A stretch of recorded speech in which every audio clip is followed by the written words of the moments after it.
lend, to borrow, to exchange, to transact, to invest. So it's an entire paradigm shift when we're talking about finance in general. And so this shift is coming about through this worldview of Islam. Remember, every economy has a worldview, whether they agree to it or not. All economic policies stem from an underpinning, subconscious moral view on the world. Nobody can detach themselves. Why are certain policies made? Because certain people in charge feel in a certain way. Where do they get those feelings from? Well, those feelings can come from culture, from society, from personal experience. Whereas in Islamic finance, what we're saying is we are not going to be so subjective and make our emotions, feelings, society, and culture shape our methodology of managing resources. Rather, we will look how Allah, the creator of all resources, has said to us.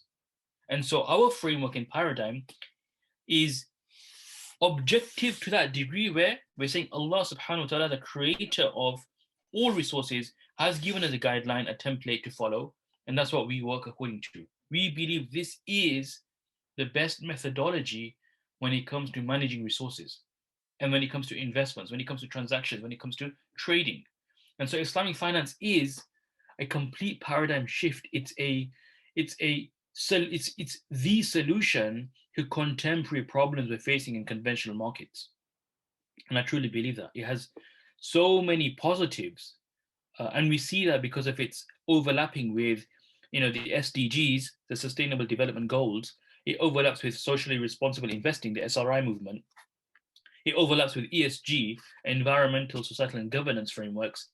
So Sharia and Islamic finance is seen to overlap with all these areas, which are now becoming, you could say, the buzzwords of the Western markets, because now there's a greater requirement for, green investing, for moral investing, for ethical investing, and Sharia already had that. So people are beginning to understand the wisdom and the benefits of Islamic finance in this day and age. And that's why I really believe there's so much more to do in Islamic finance. We're just in a nascent stage. This phase that we're going through right now is truly the beginning. The entire century, this 21st century, will be, you could say, pivotal in the way the globe and the world interacts with Islamic finance, because the way the century has started, we literally just launched sukuk, in early 2000. Although, yeah, one sukuk, two sukuk were launched in early 1990s, but the sukuk movement just began in 2000. But from 2000 till 2099, that in this entire, you could say, 100-year period, this phenomenal. There'll be phenomenal growth for Islamic finance. We're only, 1/5 of the way. And we're already seeing the emergence of, awqaf and waqf again. We're seeing the emergence of zakat funds. We're seeing the emergence of, fintechs. We're seeing the emergence of, new trading platforms. We're seeing the emergence of, products which are looking after climate change and are green sukuk, as an example. Malaysia being one of the leading countries in the world in issuing green sukuk. So there's so much more to do. Every decade's activity complements the previous decade. So it's like we're building on what our forefathers and ancestors have done. So what the scholars and practitioners did in the first decade, it was really needed, it was so important and valued in that time.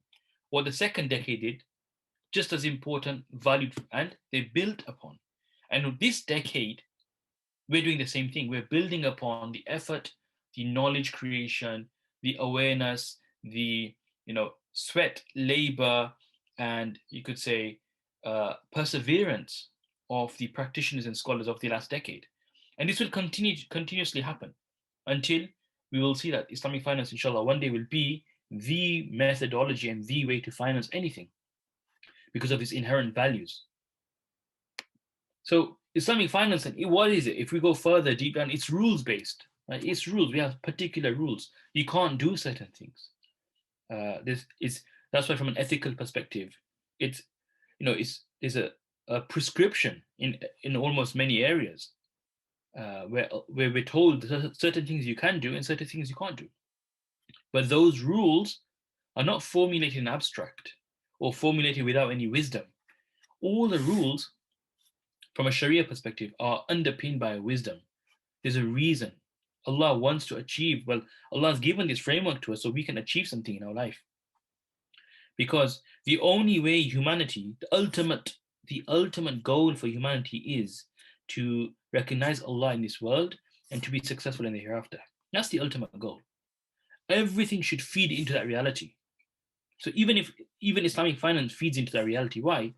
If you don't have riba, you don't have gharar, this uncertainty, you don't have gambling, maisir, qimar, and you don't have other prohibitions, this creates a conducive reality.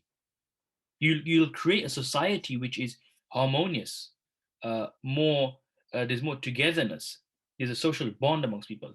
This allows Islam and belief to spread. It allows, that's why the Prophet said in a hadith, that the poverty can lead to disbelief. So poverty is an impediment. It's an impediment to belief. If people are poor, it can impact the way they see things, and we know that because it's such a harsh reality to be in. That's why the Messenger of Allah would seek protection. Allahumma inni a'udhu bika min kufri wal faqr.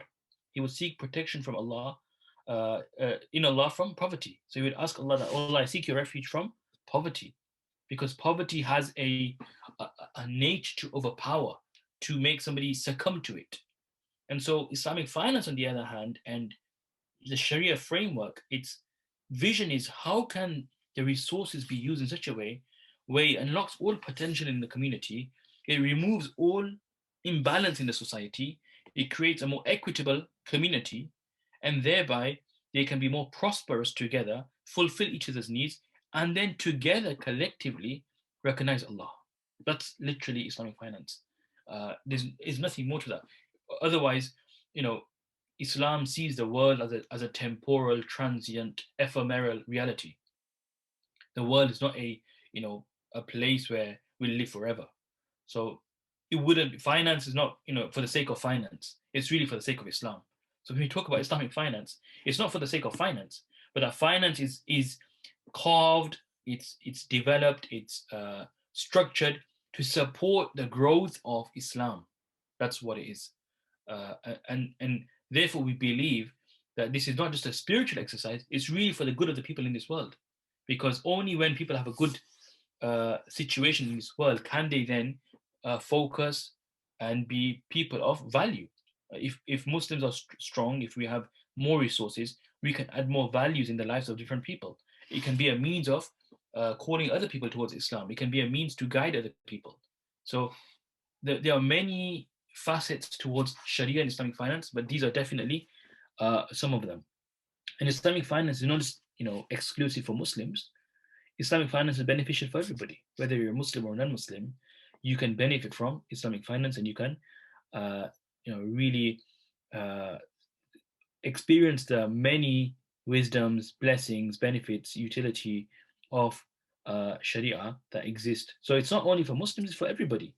Yes, it's great if those non-Muslims appreciate Islam and became Muslims, but they're also economic participants, and they can also benefit from Islamic finance.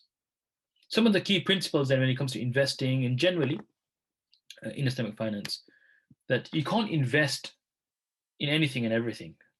Of course, being rules-based, being prescriptive, having an ideology, having a philosophy, having a worldview, that worldview will focus, it will prescribe the things you can do and things you can't do, because that worldview understands what's harmful and what's beneficial for the society and community. And therefore, only those businesses which are halal in nature can be beneficiaries of investment. You can only invest and channel your funds to those halal businesses, which we believe are positive for the society and for everybody. Whereas anything which is unlawful, is non-compliant, then you cannot invest or benefit from that. So non-compliant activities might be things like alcohol, might be gambling, tobacco, the pornographic industry, it might be, other areas of, investment, which from a Sharia perspective are problematic because they are either financially damaging people, right? They are either socially and societally having an impact, morally they're damaging people, or spiritually they're having an impact. So Islam wants to uh, completely remove all these things which are a negative value for the community. It shouldn't be our investments are channeled towards places which are proliferating non-compliant activity. And we wouldn't want to be part of that. We don't want to invest, grow, proliferate something which is only going to damage our children and their progeny. And that's why Sharia has a very clear framework on the areas where we can invest and the things where we cannot invest in. And then another point is that financing is always asset based, right? As opposed to conventional financing where it's all based on lending with interest. So you can more or less structure any product, with a loan and interest. There's different risks and rewards, of course, with each product, but from a Sharia perspective, there has to be an asset involved. So that's why you'll see most products, they'll be either investing in an asset, there'll be equity in an asset, there'll be trading of an asset, there'll be leasing of an asset. There's always an asset involved. You can't make a return on a loan. Right? A loan is not a commercial contract, right? It's not a contract whereby you can profit from. A loan is more or less a, a, a gesture of goodwill. It's there to help one another. It's there to support those people who are struggling. But it's not there to profit. So that's why from an Islamic framework, lending with interest is completely prohibited. The nature of a loan was there to, you know, keep the bond of society together. And we see this more in countries which are struggling, the emerging markets and the underdeveloped markets, where poor people generally have many informal ways to help one another. It's either lending, it's either non-financial benefit they give to one another. I'm just reading a book right now. It's called Portfolios of the Poor, right? And this is where it discusses how in these poor countries where people live on $2 a day, we think such people are, deprived, don't have anything, are not knowledgeable, don't know how to manage their finances. But that could not be further from the truth. Many of the people in such economies are extremely intelligent, are extremely capable, extremely able, have great skills and great potential, but just that their access to opportunities is not there. They have all the foundations to grow, to develop. In fact, if you were to get them and put them into a different economy, you'd see a completely different person because they have the internal disposition, they have the foundational, values to grow and to succeed. But just because they're in a particular context right now, the barriers to entry are very high for them, and therefore they cannot, unlock those opportunities. And that's really, what this whole thing about lending is. Lending is there to help one another. It's there to ensure that your immediate needs can be fulfilled without your need being commoditized. It shouldn't be just because you have a need, you're my neighbor, you're my friend, you're my, a relative, that I commoditize your need and charge you an interest for that. That Sharia doesn't want people to be exploited in that way due to their expression of need to others. And that's why a loan is not a commercial contract. And so just moving on, for the last 10 minutes or so, I just want to highlight some key prohibitions, which we all know. Interest is very clearly and absolutely prohibited. So any gain on a loan, any charge, any premium would not be Sharia compliant. Yes, there's when it comes to administration fees and stuff, there is allowance, but again, from a IOF standards perspective, it has to be such that only actual expenses can be charged, and it's very difficult to have. You need to have a clear formula explicitly showing how those expenses are being accounted for, which the Sharia board would approve. Besides that, you cannot just put on any admin fee on a loan. That would not be right. And so, the prohibition of interest stems from the idea that money in Islamic finance and in Sharia is not a commodity, right? It's just purely a medium of exchange. You can't sell money, right? In a sense, as a commodity. Uh, Money is purely a means, a medium. That's what it is, and this is huge because that's changing the entire worldview. Money for the economy is like blood for the body, right? Money for the economy is like blood for the body. So if blood has toxicity or toxic inside, it has a disease inside or something's wrong with the blood, that will impact the entire body. In the same way, if money is problematic, there's something wrong with the nature and the type of money you're using, it'll have an impact on the entire economy.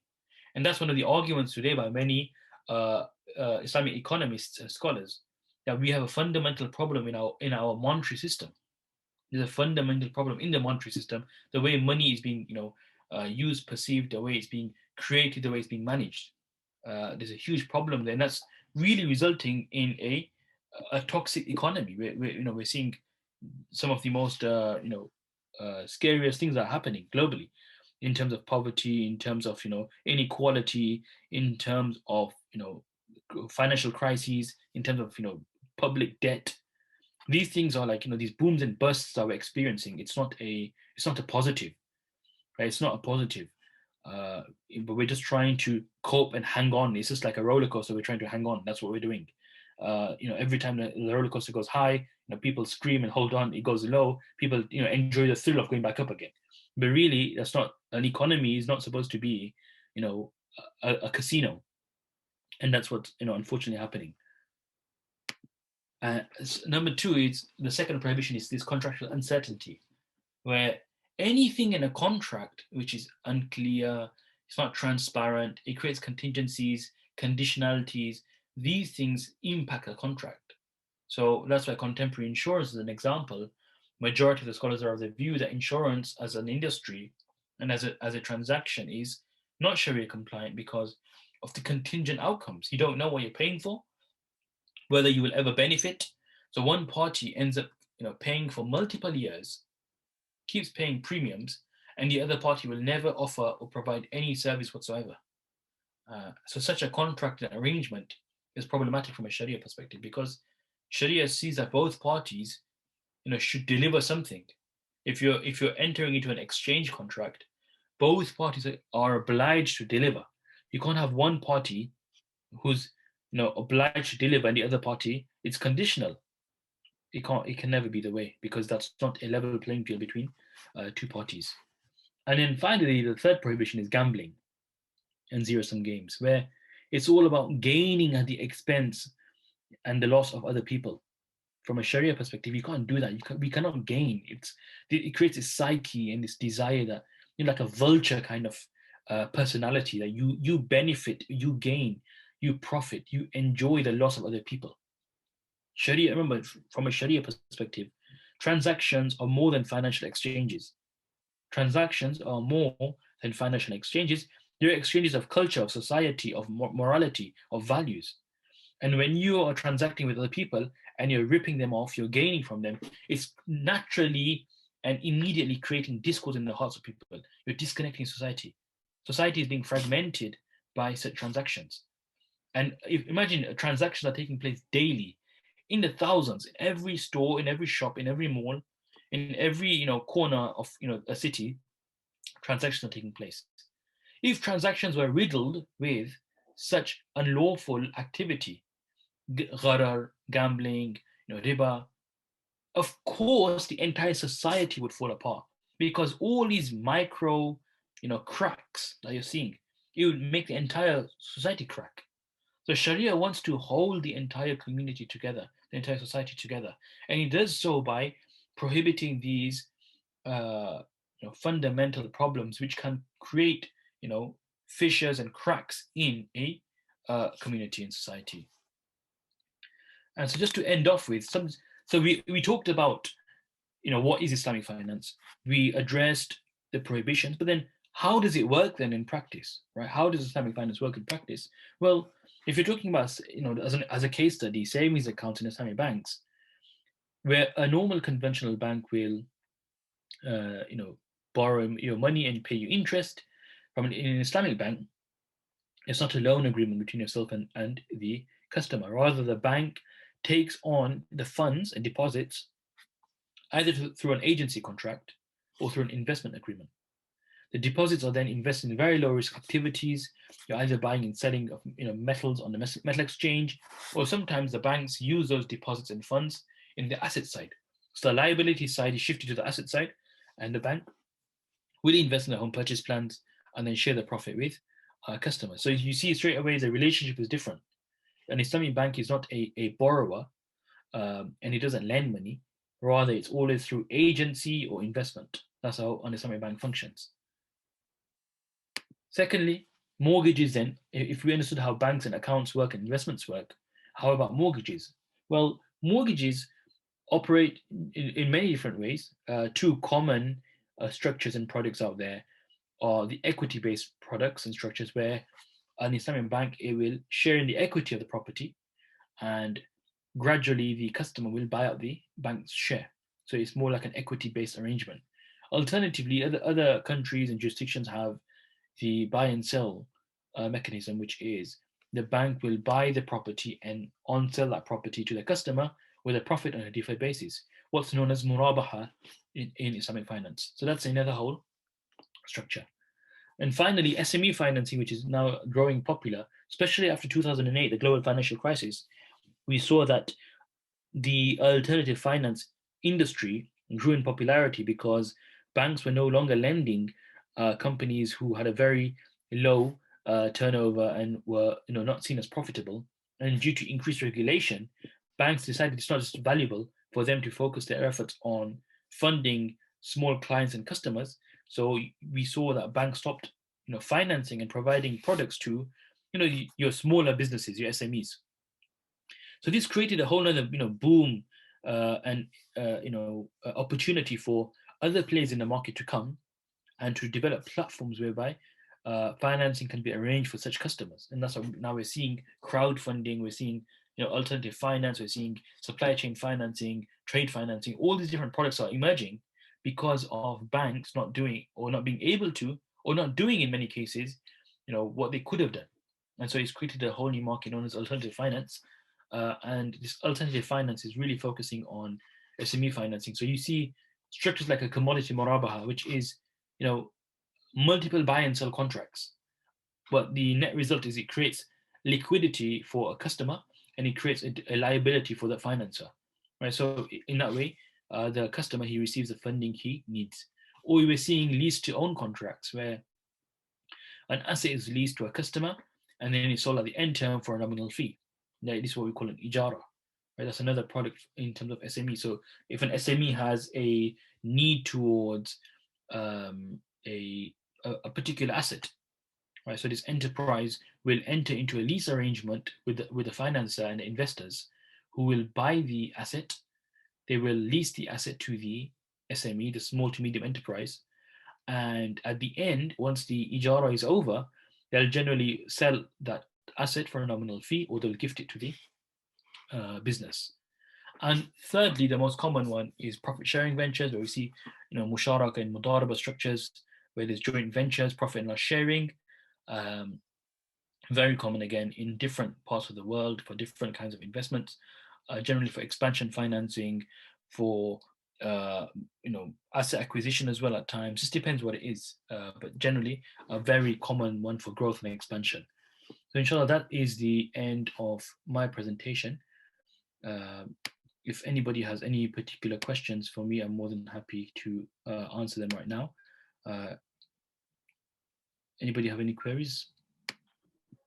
Kindly please post your queries in the chat.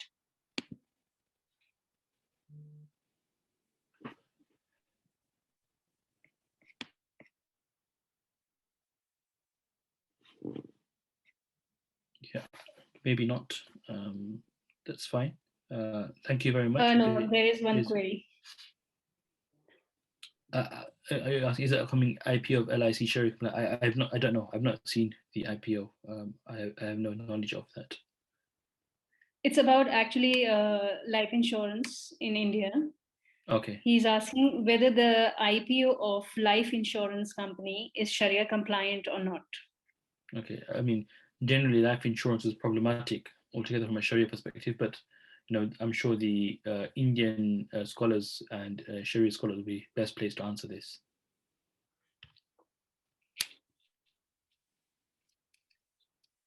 Okay. Jazakallah khair. It was a pleasure and honor to be with you here. Please do excuse me, I just have to go somewhere. But really enjoyed being with you all here, and I wish Taqwa Investments the success and growth, inshallah, and great things to come. Jazakallah khair. Thank you so much. Take care. Thank you so Assalamu much. alaikum. Wa alaikum salam.